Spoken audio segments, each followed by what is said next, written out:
안녕하세요. 안녕하세요. 비코노미 이미선. 오승준입니다.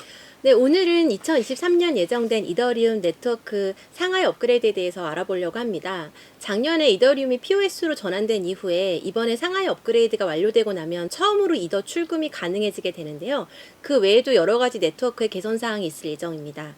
오늘 이 부분과 관련해서 오승준 연구원님과 이야기 나눠보도록 하겠습니다.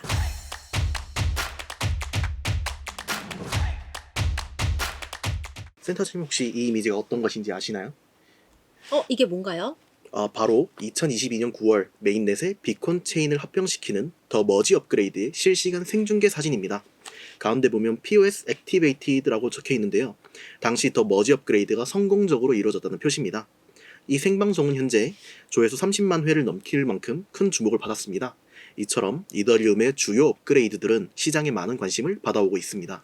맞아요. 작년에 이 업그레이드 생중계되는 걸 봤던 기억이 나는데, 이더리움이 POS 전환된 이후에도 계속 업그레이드를 하고 있잖아요. 궁극적으로 이더리움이 추구하는 어떤 목표가 있는 거죠? 이제 이더리움 같은 경우에는 블록체인을 계속해서 발전시킴으로써 더 많은 일들을 오랫동안 이더리움을 통해서 해낼 수 있게 하기 위해서 지속적인 업그레이드를 하고 있습니다. 지금 보이는 그림은 이더리움 공식 사이트를 캡처한 것인데요. 이더리움은 업그레이드를 통하여 more scalable, 그리고 more secure, 그리고 more sustainable한 블록체인을 만들고자 합니다. 그리고 그 방향성이 바로 2023년에는 POS로의 전환, 그리고 샤딩이라는 키워드를 통해 맞춰진 것 같습니다. 네, 일단 올해 예정된 업그레이드 중에서 제일 중요한 게 이제 상하이 업그레이드 그리고 칸쿤 업그레이드인데요. 먼저 상하이 업그레이드에 대해서 말씀 좀 부탁드릴게요. 네, 상하이는 비콘체인 출금에 관한 업그레이드입니다. POS라는 키워드가 묶이는 것으로 볼 수 있을 것 같고요. 그리고 칸쿤은 이제 당크 샤딩이라고 하는 형식의 샤딩과 관련이 있는 업그레이드입니다. 그리고 이제 추가적으로 보시면 조그맣게 하나를 추가해 놨는데요. 요거는 개인적으로 재미있게 보고 있는 EOF 업데이트가 있어서 하나 넣어봤습니다. 먼저 상하이 업그레이드부터 한번 얘기를 해볼까요? 이 업그레이드 같은 경우에는 현재 5개의 EIP라는 것을 포함하고 있습니다. EIP라는 건 이제 Ethereum Improvement Proposal, 즉 이더리움 발전 안건이라는 건데요. 이더리움의 발전을 위해서 많은 사람들이 이제 안건을 제출하면 메인 개발자들이 이 중 일부를 채택을 하고 다듬어서 이더리움에 적용하게 됩니다. 지금 보이시는 5개의 EIP 중에서 이제 4가지는 개발자들 편의성을 위한 요소라고 볼 수 있을 것 같고요. 네 번째에 보면 굉장히 중요하게 보이는 요소가 하나 있습니다. 바로 Beacon Chain Push Withdrawal as Operations라는 게 있는데요. 해석하자면 이제 연산자를 통해서 뭐 비콘 체인에서 출금을 하게 하겠다 정도로 번역을 할 수 있을 것 같습니다. 이건 이제 지난 2022년 9월 더 머지의 후속 작업으로 비콘 체인에 있는 이더를 출금할 수 있게 하는 것입니다. 지금 이더리움 같은 경우에는 더 머지 이전에 POW 형식으로 구동되는 블록체인과 그리고 더 머지 이후에 POS 형식으로 구동되던 비콘 체인, 이 두 가지가 결합되어 있는 이른바 모듈 블록체인입니다. 그래서 과거 POW 형식의 체인을 이제 실행 계층, 익스큐션 레이어라고도 하기도 하고요. 그리고 빅촌 체인을 이제 합의 계층, 컨센서스 레이어라고 표현하고 있습니다. 그리고 현재 이 비콘 체인, 즉 합의 계층에서 이더리움의 블록을 만들기 위한 합의 알고리즘, 이제 POS죠. 이 POS 노드 검증 행위가 이루어지고 있습니다. 그리고 이 검증 행위를 위해서는 최소 32이더를 비콘 체인에 입금해야만 합니다. 그런데 지금 문제가 어떤 것이 있냐면요. 바로 출금이 안 됩니다. 지금 요 같은 경우에는 이제 빗썸의 이더리움 2.0 스테이킹 안내를 가져온 건데요. 요 가운데에 보시면 지금 중도 취소가 불가합니다. 멘트가 보이시나요? 네, 지금 출금이 안 되는 상황입니다. 그런데 이게 지금 뭐 거래소나 뭐 이더리움 네트워크가 이더를 안 돌려주려고 출금을 안 하는 게 아니고요. 그냥 출금 버튼이 없는 거라고 생각하시면 될 것 같습니다. 그런데 이제 이번 상하이 업그레이드를 통해서 이 막혀있는 이더가 나갈 수 있는 출금 버튼을 만들어주는 것이라고 보면 될 것 같습니다. 네, 그래서 작년에 POS로 이제 처음 전환한 다음에 일정 기간 동안은 스테이킹을 기반으로 네트워크가 운영될 수 있도록 좀 출금을 제한했던 그런 측면인 거죠? 네, 그런 측면으로 볼 수 있을 것 같습니다. 이제 2022년 12월에 비트콘 체인이 생겨났었고요. 이 지난 2022년 9월 머지 전까지 이제 이 체인에 충분한 수의 검증자가 들어올 수 있도록 이 체인이 충분히 성장해서 탈중앙적인 성질을 가질 수 있도록 하기 위해서 이 출금을 일부러 만들지 않은 것으로 보고 있습니다. 이 비콘 체인이 충분히 성장하기 위한 이제 약간 일종의 장치를 걸어둔 셈으로 보면 될 것 같습니다. 네. 그러면 이제 그 기간이 끝났고 이번에 출금을 가능하게 이제 바꾸게 되는 거잖아요. 그러면 투자자 입장에서는 제일 관심 있는 거는 이번 상하이 업그레이드 이후에 이제 출금이 가능해지니까요. 네. 그 매도 물량이 얼마나 나올 건지 이게 제일 궁금할 것 같아요. 그리고 현재 스테이킹된 이더 물량이 얼마나 되는지, 그리고 얼마나 많은 물량이 매도로 나올 걸로 보시나요? 네, 지금 비콘 체인에서 검증 행위를 하고 있는 검증가가 약 52만 명 정도가 있고요. 그리고 이더는 약 1,600만 개가 예치가 되어 있습니다. 이제 출금되는 이더가 매도 압력으로서 얼마나 이제 이더리움 가격 하방에 많은 요인을 미칠지가 좀 중요할 것 같은데요. 지금 저희가 확인을 해본 결과 이 비콘 체인에서 출금을 하는 게 두 가지로 나눠집니다. 첫 번째로 이제 부분 출금 그리고 전체 출금이 있는데요. 부분 출금은 이제 이더리움의 검증 행위를 위한 최소 조건 32이더가 있잖아요. 이 32이더의 초과 분량에 대한 거를 부분적으로 출금을 하는 거고요. 그 다음에 이제 전체 출금이라는 거는 이 이더리움 밸리데이팅 검증 행위를 멈추고 전체를 출금하는 걸 말합니다. 지금 확인을 해보면 이 부분 출금 같은 경우에는 자동으로 출금이 진행되게 됩니다. 그렇게 돼서 이 지금 전체 스테이킹 되어 있는 이더 중에 약 6% 정도가 부분 출금을 통해서 나올 걸로 보이고 있고요. 전체 출금 같은 경우에는 이제 자동으로 출금되는 건 아니고 검증 행위를 멈추기를 원하는 사람만이 출금을 하기 때문에 모두 출금으로 바뀌기에는 어려움이 있어 보입니다. 그리고 지금 이 부분 출금의 경우에는요, 약 4에서 5일 정도가 걸리는 걸로 지금 보이고 있습니다. 그리고 전체 출금의 경우에는 이것보다도 더 많은 시간이 소요될 걸로 보이고 있어요. 그리고 아까 말씀드렸던 것처럼 이제 밸리데이터들이 지속적으로 밸리데이팅을 하길 원한다면 또 전체 출금이 이루어지지 않기 때문에 이 모든 밸리데이터가 설령 인출을 요구하게 되더라도 보안상으로 제한이 걸려 있습니다. 그래서 전량 매도라는 건 사실상 불가능한 요인으로 보이고요. 따라서 이제 매도 물량 우려보다는 장기적인 관점에서 이제 유동성 상승으로 인한 가격의 긍정적인 요인의 효과가 좀 더 클 것으로 보이고 있습니다. 그러면 어쨌든 부분 출금을 통해서 나오는 물량들이 주를 이룰 것 같고요. 이제 플렉에 대한 이더가 이제 유통시장에 공급이 되면은 전체적인 이더의 유동성을 좀 높이는 쪽으로 작용할 것 같거든요. 그러면은 이 이더를 담보로 해서 파생 거래도 늘어날 것 같은데, 뭐 이런 부분은 혹시 어떻게 보세요? 네, 지금 저희가 보기로는 이더리움하고 이더리움 기반 LSD, 리퀴드 스테이킹 데리베이트의 약자인데 유동화 스테이킹 파생 상품이라고 합니다. 이런 쪽의 유동성 상승에 좀 좋은 영향을 미칠 것 같아요. 아무래도 이제 시중에 유통되는 이더의 수가 지금보다 늘어나는 건 사실이고, 또 이더리움 스테이킹을 지금보다 좀 더 자유롭게 온오프를 할 수 있다. 요 점에서 이 유동화 스테이킹 파생 상품들이 좀 더 지금보다 빛을 발하지 않을까 싶습니다. 지금 보여지고 있는 차트 같은 경우에는 이제 라이도 파이낸스라고 하는 이제 이더리움 리퀴드 스테이킹 분야에서 가장 시총이 큰 걸 가져온 건데요. 지금 이미 이 기대감을 조금 반영하고 있는 것 같습니다. 지금 보시게 되면 이미 올해만 약 100% 이상의 상승폭을 보이고 있는 것 같은데요. 이 점을 유의하셔서 만약 관심 있는 부분에 투자를 하신다면 고민을 해보셔야 할 것 같습니다. 네, 알겠습니다. 다음은 EOF에 대해서 알아볼게요. 아까 잠깐 화면에서도 나왔었는데, 이더리움 업그레이드 과정 중에 지금 EOF가 들어가 있는데, 일단 이게 뭐의 약자인가요? 네, 요게 아까 그 조그맣게 있던 EOF 얘기를 한번 하려고 하는데요. EOF가 뭘까요? 뭐 보통 엔드 오브 파일로 많이 약자를 쓰긴 하는데요. 실은 그건 아니고요.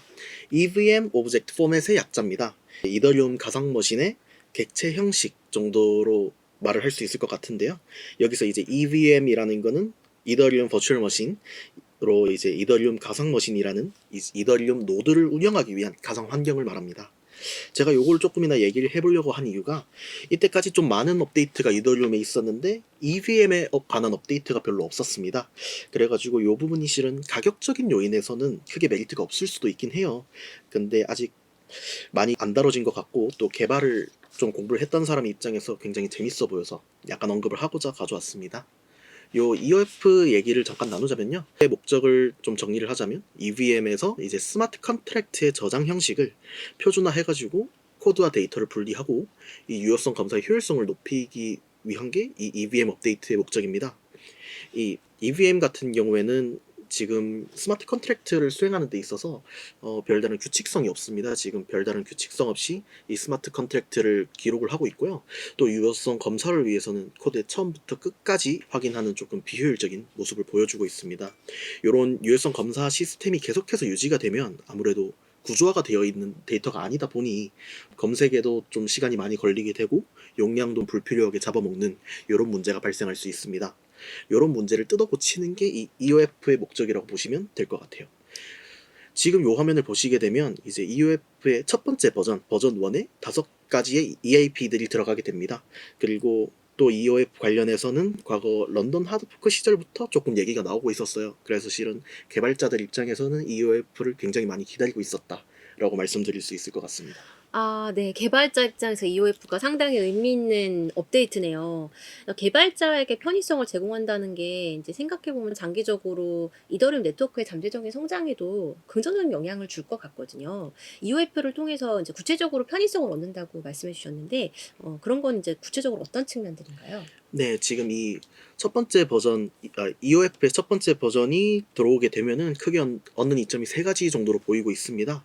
첫 번째는 이제 버전화를 통한 관리 기능이 있는 것 같습니다. 버전화를 통해 관리를 한다라는 건 이제 뭐 버전 1.0, 1.1, 1.2 단계 같은 게 만들어진다고 볼 수 있는 건데요.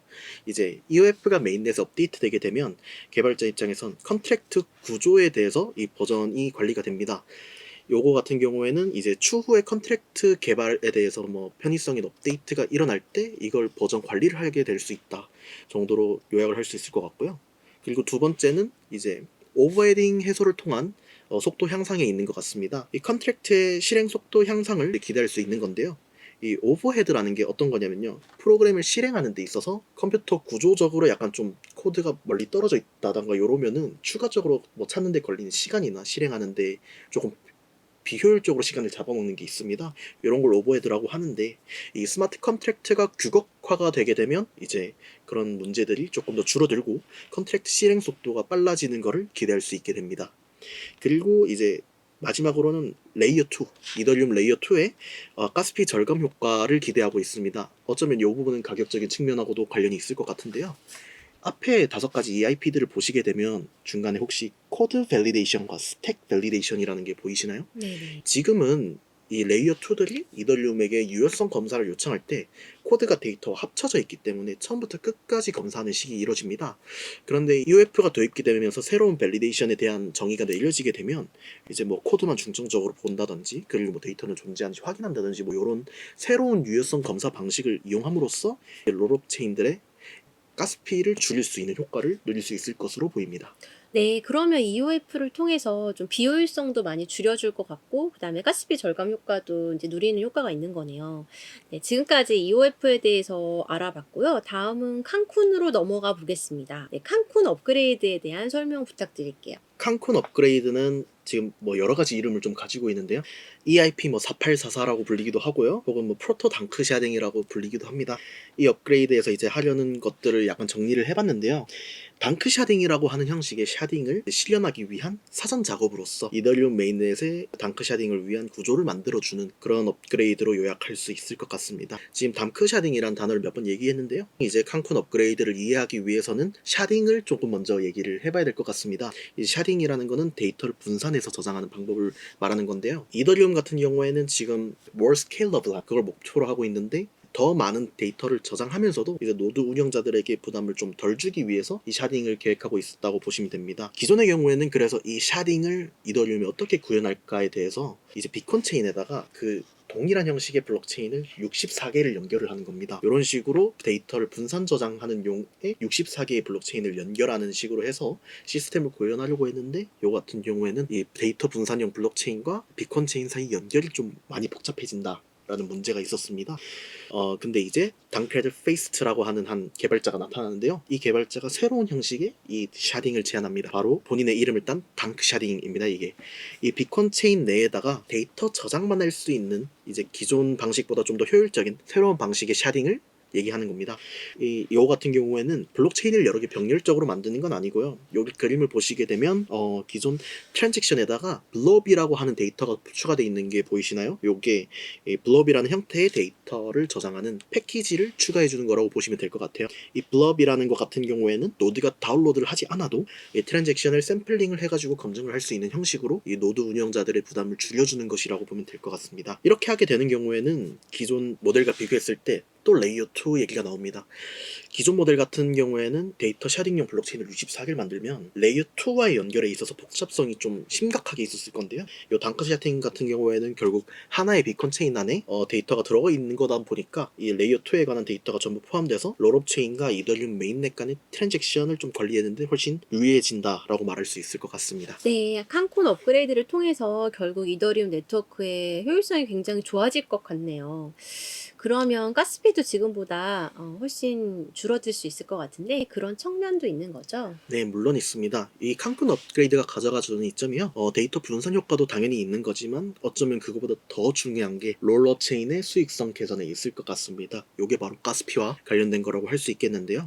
이 당크 샤딩이 성공하게 되는 경우 롤업 기반의 이더리움 레이어 2들은 성장성이 매우 높아질 걸로 지금 기대를 하고 있습니다. 지금 현재 레이어 2 체인들 같은 경우에는 레이어 2 체인 위에 있는 트랜잭션들의 유효성 검사를 위해서 이더리움에다가 제공하는 가스피가 그 블록체인의 주요 지출이라고 말할 수 있을 것 같은데요. 이 레이어 2 롤업 체인의 점유율 과반을 차지하는 게 지금 옵티미즘과 아비트럼이라는 게 있습니다. 이 두 개의 체인의 가스피 지출을 보게 되면 하루에 그 두 개를 합쳐서 약 10만 달러 정도를 지출을 계속해서 하고 있는데요. 문제는 지출이 지금 굉장히 타격이 좀 크다라는 겁니다. 이 레이어 2 체인들이 그 작년 이제 크립토 윈터를 겪게 되면서 수익성이 지금 마이너스로 되어 있습니다. 지금 보여드리는 차트 같은 경우에는 이더리움 롤업 기반 레이어 2 중 가장 시가총이 큰 옵티미즘 체인의 수익을 차트로 표현을 해둔 건데요. 보시면은 2022년 6월까지는 플러스로 유지가 되었었는데 지금 2022년 7월 그러니까 크립토 윈터가 시작되고 한 몇 달 뒤죠. 이 정도부터 해서 급격하게 손실이 지금 나고 있습니다. 그런데 이게 레이어 2가 지속되려면은 이 체인들의 토크노믹스의 수익성이 존재가 해야 되거든요. 그래가지고 이 당크 샤딩이 또 이더리움 메인넷에 적용되면은 레이어 2 트랜잭션을 검증하는 데 있어서 지금보다 훨씬 낮은 수준의 가스피를 레이어 2 체인에게 요구할 걸로 보이게 됩니다. 그러면 레이어 2 입장에서는 지금 지출이 줄어들게 되는 거니까 지금보다 훨씬 더 상황이 좋아진다고 말할 수 있을 것 같습니다. 그래서 이제 토크노믹스의 개선이 이뤄질 걸로 보이고요. 이 레이어 2의 토크노믹스 개선은 또 자연스럽게 이더리움 메인넷에게도 긍정적으로 작용할 걸로 보이고 있습니다. 레이어 2 블록체인은 또 이더리움에게 있어서는 지속적으로 이더리움에게 가스피를 주는 수입원이라고 볼 수 있을 것 같은데요. 이 당크 샤딩을 통해서 레이어 2와 좀 개선되고 하다 보면은 이더리움의 토크노믹스에도 이제 지속적인 수입원이 생기는 거랑 똑같으니 긍정적인 영향을 미친다라고 볼 수 있을 것 같습니다. 네, 그럼 이더리움의 업그레이드와 함께 레이어 2 블록체인에 대해서도 저희가 관심을 가지면 좋겠다는 생각이 드네요. 오늘 이더리움 업그레이드에 대한 많은 정보들을 전달을 드렸는데 마지막으로 이 업그레이드를 이제 직접 느껴보고 알아볼 수 있는 그 방법을 말씀드리려고 하는데 이더리움이 오픈소스 기반이니까 지금 개발 진척 상황 이런 것들을 저희가 직접 확인이 가능한 거죠. 네, 맞습니다. 어디서 저희가 이거를 확인할 수 있나요? 네, 제가 지금 보여드리고 있는 게 그 EIP들이 모여져 있는 사이트를 캡처를 해서 온 건데요.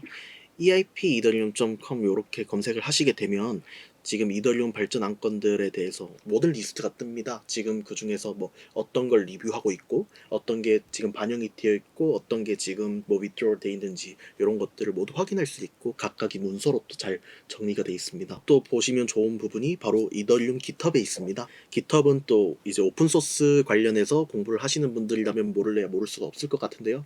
오픈소스 기반의 프로젝트다라고 하는 것들은 모두 깃허브에 공개가 되어 있다라고 보시면 됩니다. 지금 요거 같은 경우에는 이더리움 깃허브에서 컨센서스 관련한 스펙들을 정리해 놓은 걸 캡처를 해 놓은 거예요. 보시면 뭐 알티어, 벨라트릭스 이런 게 보이는데 저희가 이때까지 경험해 왔던 업그레이드들의 이름입니다. 요거 보시게 되면 지금 카펠라라는 게 이번에 있는 상하이 업그레이드의 또 다른 이름인데요. 이런 식으로 문서들이 다 정리가 되어 있어서 또 직접 구체적으로 어떻게 이걸 구현하는 건지 또 코드는 어떻게 만드는 건지 이걸 뭐 어떻게 스펙을 만들어놨는지 이런 것들을 직접 보실 수 있습니다. 그리고 마지막으로는 이제 이더리움 매지션이라는 게 있습니다. 이더리움 매지션이라는 거는 이더리움 발전 안건이나 뭐 업데이트 관련한 다양한 것들을 뭐 메인 개발자들이나 관련한 관심 있는 사람들끼리 토론을 할 수 있는 이른바 토론의 장이라고 보시면 될 것 같아요. 그래서 이런 것들을 직접 보시기도 하고 혹여나 관심이 있고 공부를 조금 하신다면 직접 참여도 할 수 있는 이런 곳들이라고 보시면 될 것 같습니다. 이 외에도 뭐 이더리움 공식 사이트나 이더리움 파운데이션 유튜브 이런 것들을 통해서 또 매주마다 개발자들 회의가 공개되기도 하니 이런 것들 관심 가지면서 보시면은 오픈소스 기반의 블록체인을 경험할 수 있는 많은 기회가 되지 않을까 싶습니다. 네, 지금까지 이더리움 업그레이드를 확인할 수 있는 방법까지 알아보았습니다. 다음 시간에도 유익한 정보와 함께 뵙겠습니다. 감사합니다.